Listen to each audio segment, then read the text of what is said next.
Information আসে যে ভগবাননগর 2 নম্বর ওয়ার্ডে আজাদ আলীর বাড়িতে কিছু কন্ট্রাব্যান্ড আইটেম আছে বলে এমন একটা খবরের ভিত্তিতে আমরা সেখানে প্রয়োজনীয় ব্যবস্থা সমস্ত নিয়ে আমরা সেখানে উপস্থিত হই এবং রেড সম্পন্ন করি।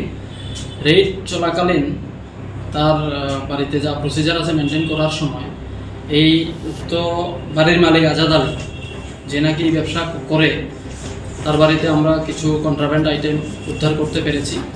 ওই উদ্ধার কার্য এবং প্রসিজার মেনটেন করার সময় সে তার শারীরিক অসুস্থতা মানে যে ফিল করছিল এটার ভিত্তিতে তার নাকি প্রেশার হাই হয়ে রয়েছে, সেজন্য সে প্রতিনিয়ত প্রেশারের ওষুধ খায় এবং আমাদের কাছে রিকোয়েস্ট করেছে যে একটা প্রেশারের ওষুধ খাবে বলে।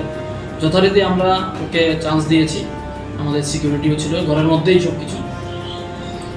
ওই সময়ে সে প্রেশারের ওষুধের সঙ্গে অন্য কিছু একটা খেয়েছে, যেটা ওর শরীরে বিষক্রিয়া শুরু হয়েছে।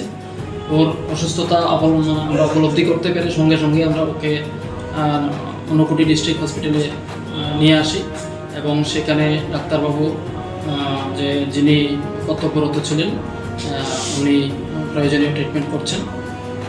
ওনাকে ভমিটিং করিয়েছেন, যা বোঝা গেছে বিষক্রিয়া জাতীয় কোনো কিছু প্রয়োজনীয় কোনো কিছু খেয়েছে বলেই আমার কাছে মনে হচ্ছে, যেটা এখন তদন্তের ব্যাপার। প্রিজার্ভেশন সমস্ত ওনারা ডাক্তারবাবুরা করেছেন, এগুলি আমরা প্রয়োজনীয় পরীক্ষার জন্য আমরা প্রয়োজনে এফএসএলে পাঠাবো। এই সমস্ত করার কারণ কি? ওর ঘর থেকে যে কন্ট্রাব্যান্ড আইটেম, যেটা আমাদের ধারণা suspected to be brown sugar, যেটা উদ্ধার করেছি প্রায় 90টা কোটা আমরা তার ঘর থেকে উদ্ধার করতে পেরেছি। তো এটার কারণেই হতে পারে সে এর আগেও একবার এই সেম কেজেই ব্রাউন সুগারের কেজে সে একবার অ্যারেস্ট হয়েছে এবং ওর যে ওই কেজের অলরেডি কোর্টে ওর মামলা চলছে। দ্বিতীয়বার ওর সঙ্গে এইরকম ঘটনা হয়েছে, সে কন্টিনিউ করে যাচ্ছে এবং আমরা ওকে ধরতে সমর্থ হয়েছি। সে হয়তোবা ওইটার অপমানের যন্ত্রণায় সে যে কোনো কারণেই হোক, ওর মানসিক অবস্থার কারণে সে বিষক্রিয়া যেটা বিষের যেটা পয়জনিং যেটা সে কনজিউম করেছে।